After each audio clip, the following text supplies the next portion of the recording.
Bang. Bang sees her friend stop, and she smells around in search of some food. Spear stares into the canopy of the jungle, finding solace in some well-needed rest.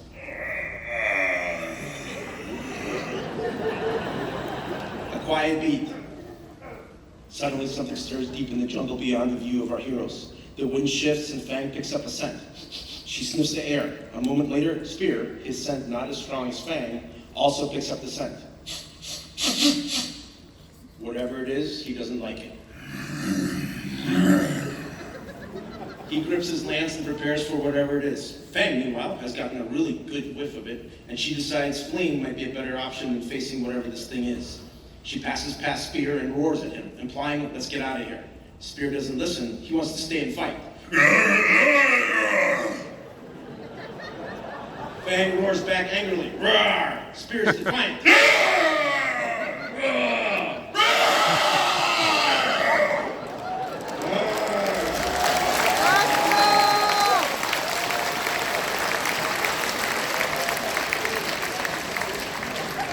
With a last snort, she has had enough and leaves. Spear readies to fight. He grips his lance tight, brows furrow in concentration. His heartbeat starts to pound faster, the adrenaline coursing through his body. He starts to hear the creature approaching. It's getting closer and closer. Then quiet. Suddenly it bursts out of the jungle, but not one, but 4 hideous entelodons, prehistoric hell pigs. Spear slashes his lance wildly as they attack and claw and bite his flesh.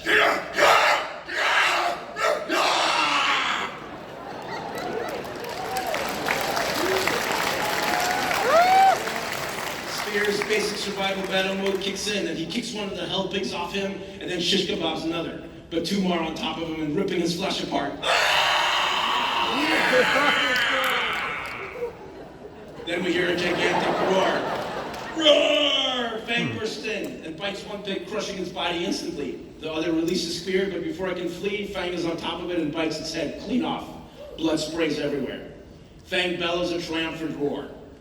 Then turns to Spear and angrily sniffs and snorts into his face like, I told you so. Spear feels bad.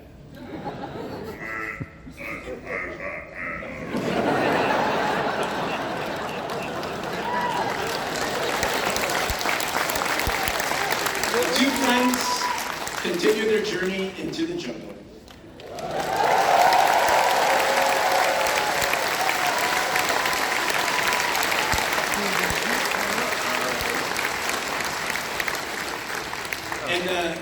And I know, like, a lot of people go, well, you know, Aaron just grunts and stuff, but doing so many shows in the past of Jack and Dexter, Power, whatever, all that stuff, there is such a unique art to doing the right screams, the right grunts, and it's usually a thing that makes my life miserable, because I can either hear the proper grunt that I want, you know, and Aaron delivers those grunts well. Yeah.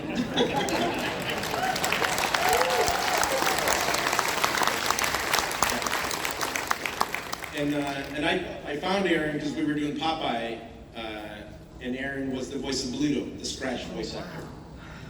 And he was such a good Bluto, and he had such good timing, and I felt so bad after it got canceled that when this show started to come, I'm like, oh yeah, and obviously he's got the resonance for a caveman.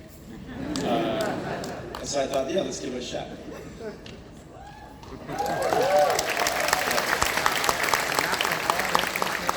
Well, we've got a little bit of time left still, so I thought we'd kind of open up for some questions. Because usually we run out of time pretty quick.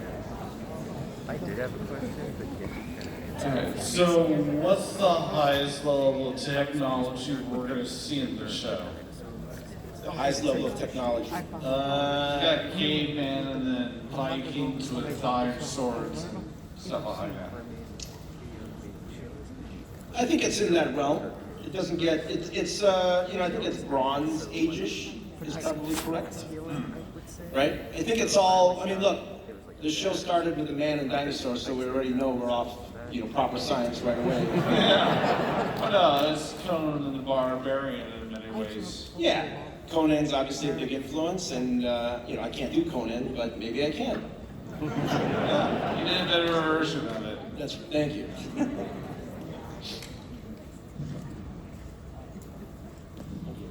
Hi there. First of all, what was like?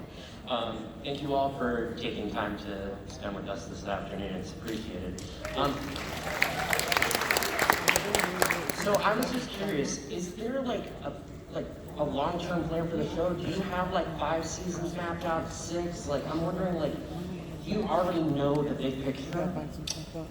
That's a great question, and usually my inner instincts tell me to keep everything secret, right? So everything's a surprise. And with this show, this season actually, I decided, you know what? I'm gonna start telling people what I'm gonna do, and maybe it'll manifest itself and it'll happen. So like for the trailer, usually I wouldn't show any of that stuff that I put in the trailer, but I was like, maybe it'll get people excited and more people will watch, right? So I have the same plan for the future. What I want to happen is actually that Primal becomes like an anthology show, right? So Primal is the brand, like heavy metal or something like that, right? And each season, it changes. Or maybe it has 2 seasons, right? So it could be anything.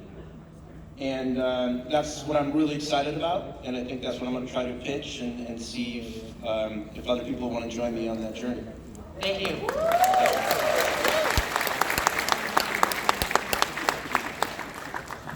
Hey, Genndy, Scott, Mark Andrews, you guys are my heroes. With Samurai Jack, really formulated my entire childhood, so I want to thank you for that. And so after the first 2 episodes of Primal Season 2 that came out literally this morning, do you have a Scottish friend? Like, is there some theme going on with that? Or is there someone for you who's also Scottish? Because, the Scotsman is... Right. No, I mean the Scotsman. So that's Aaron LaPlante, by the way, not Mark Andrews, yeah. I think I said your name, right? Yeah, okay. Maybe it's in the crowd. Mark, right, yeah. Do I have a Scottish friend? No, I don't, but I like the idea of ancient picts. And I think I actually got that from Robert E. Howard, who wrote Conan. He was obsessed with picts, with ancient Gaelic, barbarians, all that stuff. So it's kind of a nod to that, I think. And they're, it's early civilization. So I think that's where it comes from, yeah. I like Scotland, I have nothing against it. Thank you. So, judging by what you've shown in the trailer so far and how you take a large amount of, you take inspiration from Conan, trying to do your own Conan-like thing, are you going to be focusing on building the world of Primal this season because we see more civilization in the trailers that seem to be hinting to something bigger than what was just spear and fang? Yeah, for sure. I mean, it's definitely where it's going. They're going to a new world, and the journey is chaotic. It's even more emotional, I think, than the first season. It's tragic. It's slightly funny, maybe at times. and I think it's whatever this reality is. And so the world definitely opens up, but it's still the same characters. It still has the same feel. I think that was always an issue in the beginning. Can we sustain the feel from the 10 episodes if we open it up to be bigger?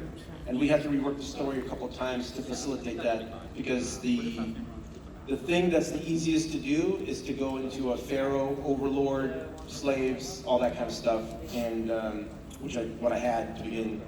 And then we got rid of it and kind of came up with something different, which I am so excited about in the way it turned out. You guys are in for such a ride. It's going to be crazy. Okay, thank you. Thank you.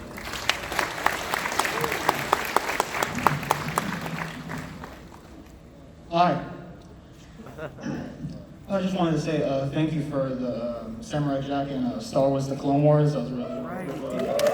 And my question is, when you mentioned inspiration, there was about Conan the Barbarian, and I wanted to know if a comic called Turok, Son of Stone, was it all an inspiration or influence at all? Have you ever heard of that? No, I've heard of Turok, sure. But no, it's not. It's actually, the funny thing is it's the books. When I read the Conan books, they're incredible. And I don't know if it's for everybody, but they're pulpy. You know, they were in the magazines in the 20s and 30s. And they're these little short stories, and they were so much better than any of the movies, even the first one. And it really inspired me, like, wow, this has everything, you know, in these little short stories. And so it was kind of an inspiration to this type of thing. Thank you very much. Thank you. Hi, my question is, there's so much, the graphics and so visceral, all of it. Is there anything that's If you like cartoons, movies, books, music, I demand you subscribe to this channel. Subscribe, be prepared for doom. Subscribe or be prepared for doom. Do not resist. Do not resist. Subscribe, subscribe, subscribe.